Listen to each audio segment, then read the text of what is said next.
Hallo Freunde der Werkstatt, ich melde mich mal wieder zurück mit einem neuen Sungrow-Thema.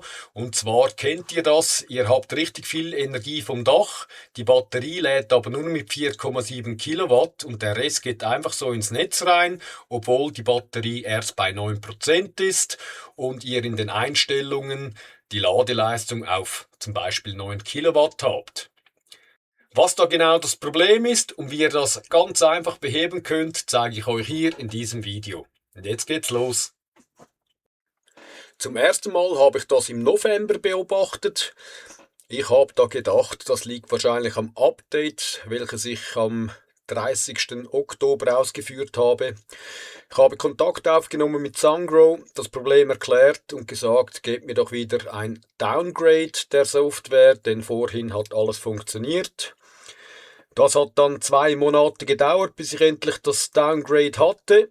Und dann habe ich gemerkt, der Fehler ist immer noch da. Also habe ich mich mal auf die Suche gemacht, warum kann der nicht mehr mit Vollgas den Akku laden. Ich suche schnell ein Datum raus, wo man es gut sehen kann. So, ich mache das ein bisschen größer. Hier kann man es schön sehen. Ich habe auf dem Dach 9,6 Kilowatt. Die Batterie wird aber nur mit 4,7 Kilowatt geladen und 2,2 Kilowatt gehen ins Netz. Warum? Dann habe ich hier noch ein anderes Beispiel. So, und da passiert jetzt etwas.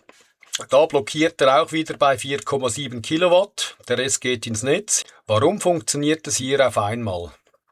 Das hier müsst ihr nicht beachten, da habe ich rumgespielt mit der Ladeleistung. Ich hatte schon lange eine Vermutung, woran das liegen könnte, denn ich habe hier noch ein Balkonkraftwerk, der hat ein ähnliches Problem unter gewissen Umständen. Habe ich übrigens auch mal ein Video darüber gemacht. Und zwar, schaut mal, was der Unterschied ist zwischen hier und hier. Ich gehe mal schnell in die Batterie rein und schaue mir mal die Temperatur an. Und zwar genau von diesem Datum.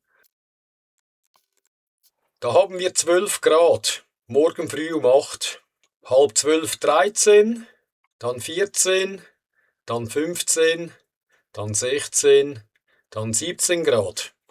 Also um 12 Uhr konnte der immer nur noch mit 4,7 Kilowatt die Batterie laden. Ab 12:20 Uhr ging es dann auf einmal.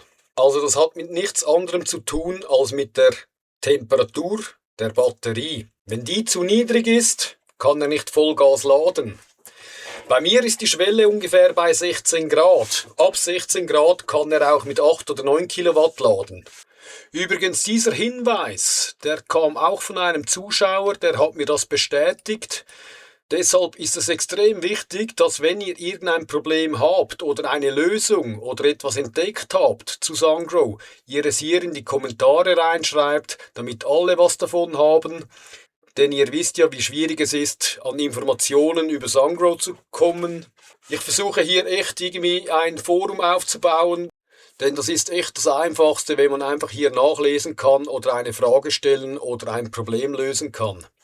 Auch sehr wichtig ist, dass ihr mir hier einen Daumen hoch gebt, wenn ich euch geholfen habe. Das kostet euch absolut nichts, aber mir hilft es extrem viel für meinen Kanal. Da wäre ich echt froh, wenn ihr das machen könntet. So, gehen wir zurück zum Problem. Wie habe ich das nun getestet und gelöst? Ich habe mir einfach mal provisorisch den Speicher eingepackt mit 2 cm dicken Styroporplatten. Das muss ich dann natürlich irgendwann mal noch schön machen. Das war jetzt nur für den Test. Brennbare Materialien verbaue ich auch nicht so gerne um meinen Akku rum. Gut, was hat sich verändert? Ich habe hier die Styroporplatten montiert. Vorhin hatte ich zum Teil 9 Grad oder 10 Grad. Und jetzt habe ich keinen Wert mehr unter 14 Grad. Ich muss da trotzdem noch etwas basteln, damit ich nicht unter 16 Grad komme. Aber ich hoffe mal, Sungrow macht da mal irgendwas, denn es muss ja eigentlich nicht sein, dass die Batterie erst ab 16 Grad Vollgas laden kann. Ich denke mal, ab 12 Grad sollte eigentlich das sowieso kein Problem mehr sein für die Batterie. Die wird bestimmt auch da keinen Schaden nehmen. Übrigens, die iSolar Cloud von Sungrow finde ich eine der besten Softwarelösungen, die es überhaupt gibt. Jedoch, ich bekomme viele Nachrichten von Zuschauern, welche Probleme damit haben.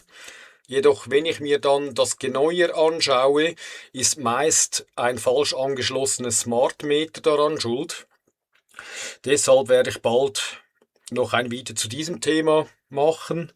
Auch andere Themen rund um Solaranlagen, Steuerungen, Shelly, Balkonkraftwerke und so weiter gibt's immer wieder mal was Neues auf meinem Kanal. Falls euch das interessiert, abonniert mich doch gerne. Daumen hoch nicht vergessen. Danke fürs Zuschauen und bis zum nächsten Mal.